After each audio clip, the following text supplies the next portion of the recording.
अगस्त की वो काली रात, चारों तरफ एक घना कोहरा उमेर गांव के जंगल को अपने लपेटे में ओढ़े हुए थी। चारों ओर जंगली जानवरों की आवाजें उस जंगल में एक अजीब सा शोर पैदा कर रही थी।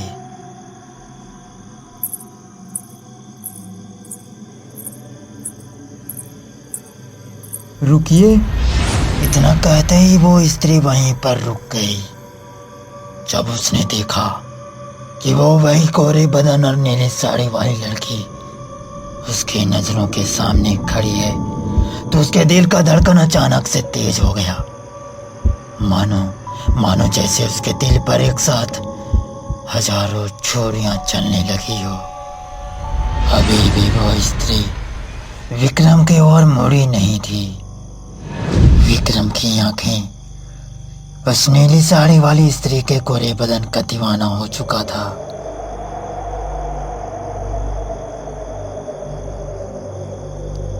जरा सुनिए, क्या आप वही हैं जब आते टाइम आप मुझे रास्ते में नजर आई थी? विक्रम की बात सुनकर उसने पीछे पलट कर देखा और पहली बार उसकी नजर विक्रम की नजर से मिली। पीछे से जो लड़की उसे पागल करे जा रही थी, सामने से वो और भी भला के खूबसूरत लग रही थी। जी, मैं वही हूँ, उसने मुस्कुराते हुए कहा। उस स्त्री के बोलने का अंदाज विक्रम के अंदर और हिम्मत पैदा कर दी। कितनी ताज्जुब की बात है, इतनी सुनसान इस काली अंधेरी रात में आपको देखना केवल मेरे ही नसीब में था लगता है। ये देखकर आपको डर नहीं लगा कहीं में कोई बला हुई तो? सच कहूँ तो आप एक खूबसूरत बला ही नजर आ रही हो।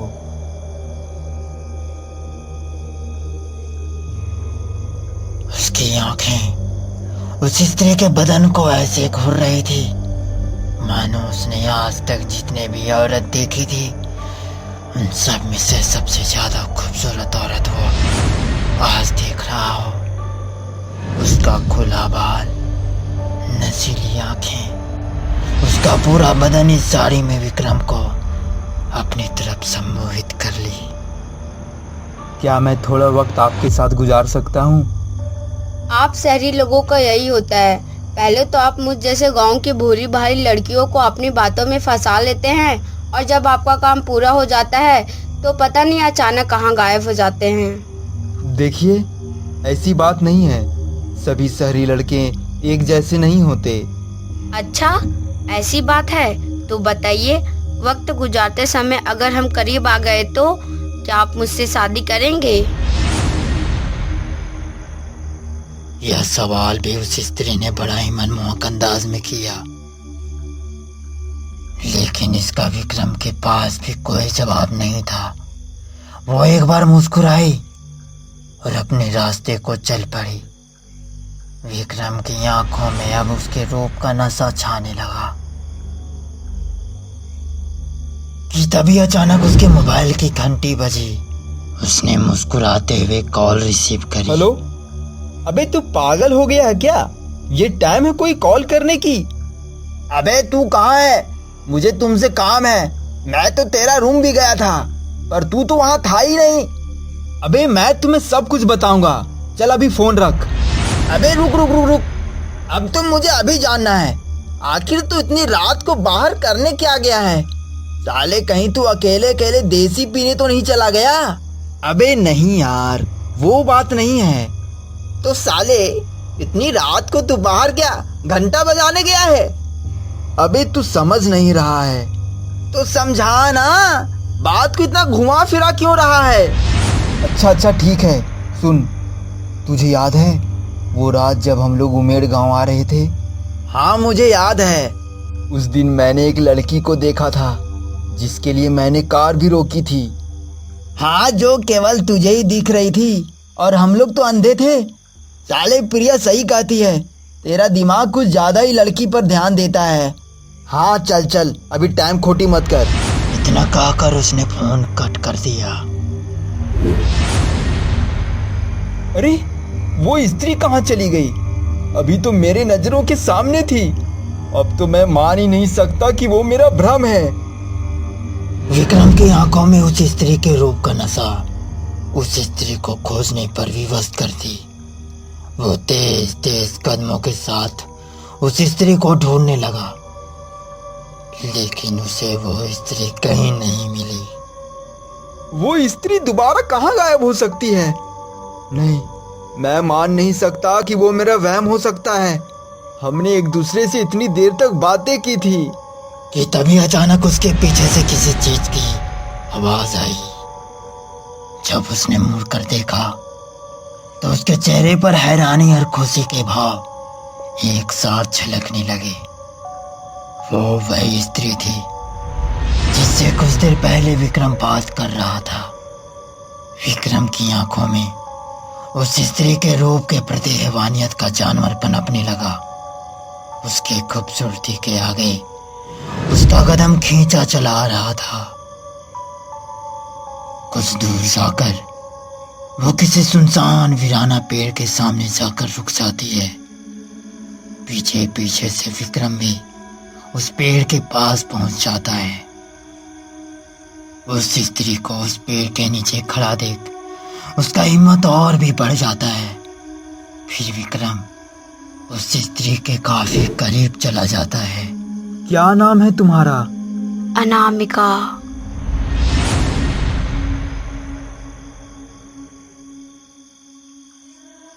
अब वो दोनों ही एक दूसरे की आंखों में पूरी तरह से खो गए और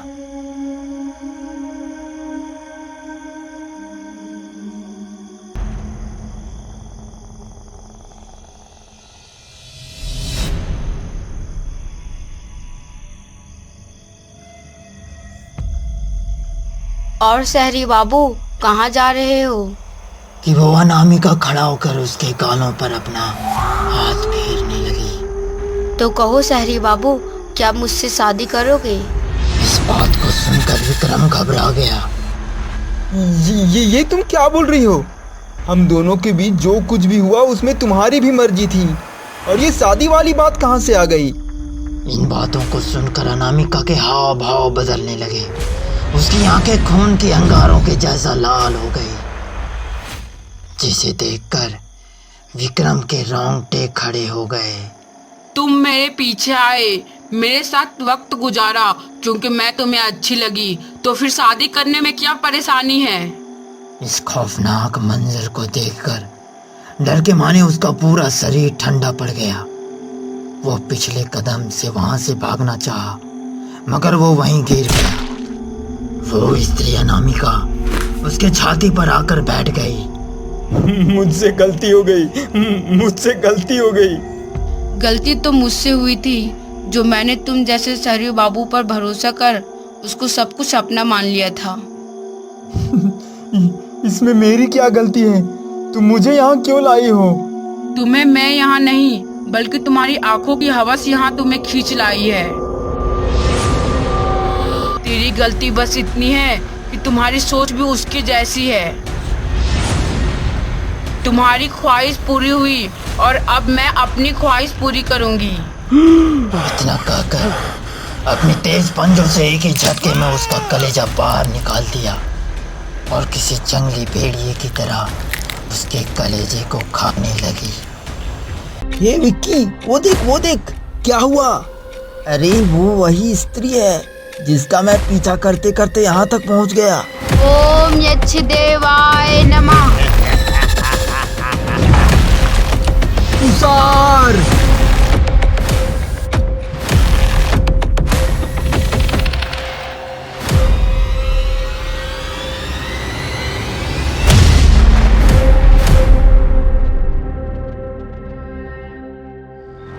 विक्की उस डरावनी पूर्णिमा की रात को कभी नहीं भूल सकता, जिस रात उसने अपना सबसे अच्छा दोस्त तुषार को खो दिया। तुषार! उसने जोर से चीख लगाई, लेकिन जब उसकी आंखें उस स्त्री को देखी तो उसके भयानक रूप को देखकर उसके रोंगटे खड़े हो गए। उस दिन विक्की और उसका दोस्त तुषार दोनों ऑर्केस्ट्रा देखने गए थे। विक्की ने कभी ऑर्केस्ट्रा नहीं देखा था, इसलिए तुषार उसे ऑर्केस्ट्रा दिखाने ले आया था। ऑर्केस्ट्रा के गाने और उस गाने पर झूमते हुए वहां के पब्लिक। विक्की को काफी मजा आ रहा था। बस डर इस बात की थी कि उनके घर वालों को ऑर्केस्ट्रा वाली बात पता न चल जाए, वरना उन दोनों की खैर नहीं। रात के 2 बज चुके थे। वे दोनों अपने अपने घर लौट रहे थे। पूर्णिमा की इस रात में चांद का मध्यम रोशनी और हल्की हल्की हवा के झोंके जब उनके शरीर को छूकर निकल रही थी, तो उन्हें ऐसा लग रहा था कि उनका शरीर एकदम ऊर्जा से लबालब भर चुका हो। इस तरह की ऊर्जा को वो पहली बार महसूस कर रहे थे। लेकिन दूसरी तरफ दिल में एक डर सा भी बना हुआ था, क्योंकि जल्दी घर पहुंचने के चक्कर में उन्होंने जो शॉर्टकट रास्ता चुना था वो काफी सुनसान और डरावना लग रहा था। ओम यक्षदेवाय नमः। ओम यक्षदेवाय नमः। हे यक्षदेव, मुझे मेरी एक गलती ने मुझे इस सुनसान जंगल में कैद कर दिया है। मुझे मेरा अपना साधक चाहिए।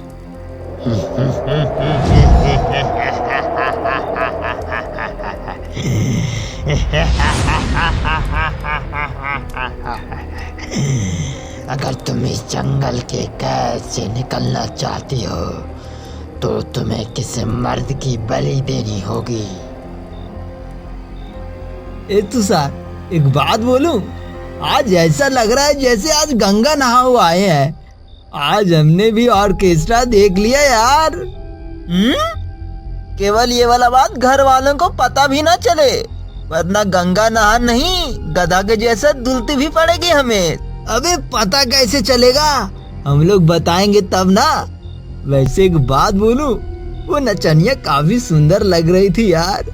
विक्की और तुषार इसी तरह बातें करते हुए रात के सन्नाटे में आगे बढ़े जा रहे थे। लेकिन कभी कभी दूर से आती सियारों की आवाजें सन्नाटे भरे माहौल को भय से भर देता। लेकिन वे दोनों साथ थे तो हिम्मत बनी हुई थी। यार तुषार, थोड़ा जल्दी चलना यार, घर जाने में कुछ ज्यादा ही देर नहीं लग रही। अरे चिल यार ब्रो, डरते क्यों हो? अरे विक्की, देखना देखना वो ऑर्केस्ट्रा वाली मोहिनी। किधर किधर? मुझे तो नहीं दिख रही यार।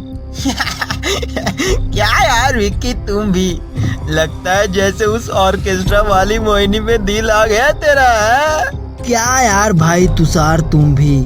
अबे मजे ले रहा हूँ चिल कर। अच्छा थोड़ा रुक, मैं थोड़ा मूत्र विसर्जन करके आता हूँ। अच्छा ठीक है, जल्दी आना। तुषार विक्की को वहीं छोड़कर उससे दूर थोड़ा जंगल के अंदर चला गया। विक्की चुपचाप गुमसुम सा उस सुनसान रास्ते पर खड़ा तुषार के आने का इंतजार करने लगा।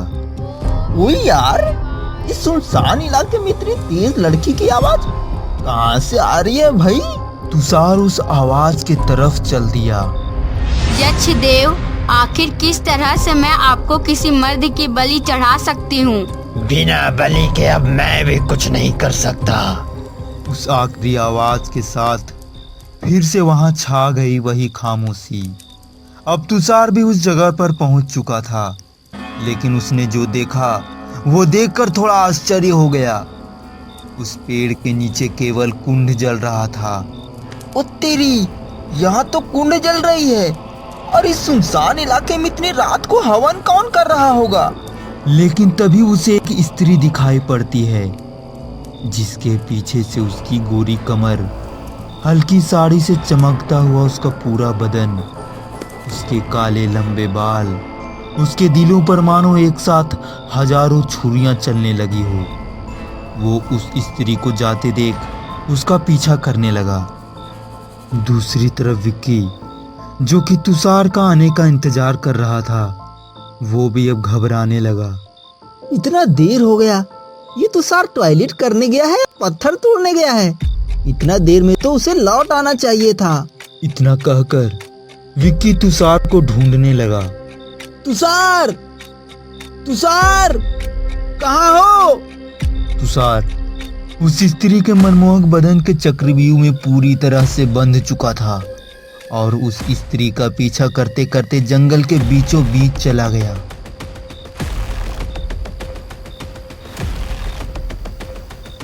अरे वो स्त्री कहाँ चली गई? अभी तो मेरे नजरों के सामने थी। तभी अचानक उसके कंधे पर किसी ने हाथ रखा। वो कोई और नहीं बल्कि विक्की खुद था। अबे तुषार, तू मूतने गया था या घूमने? और तू किस स्त्री के बारे में बड़बड़ा रहा था? साले कहीं तुझे चुड़ैल उड़ैल तो नहीं दिख गई? अबे नहीं यार, मैंने सच में किस स्त्री को देखा और उसी का तो पीछा करते करते यहाँ तक पहुँच गया। अबे तुषार, तू सच में पागल हो गया है। इतनी रात को और सो भी इतनी सुनसान इलाके में तुझे स्त्री किधर से दिख गई? अबे यार विक्की, अब मैं तुम्हें कैसे समझाऊं? मुझे कुछ नहीं समझना, बस घर चल। अबे देखना कितनी रात हो चुकी है, मुझे बहुत घबराहट हो रही है यार। तभी तुषार को वो स्त्री दोबारा दिखती है। ये विक्की, वो देख, क्या हुआ? अरे वो वही स्त्री है जिसका मैं पीछा करते करते यहाँ तक पहुँच गया।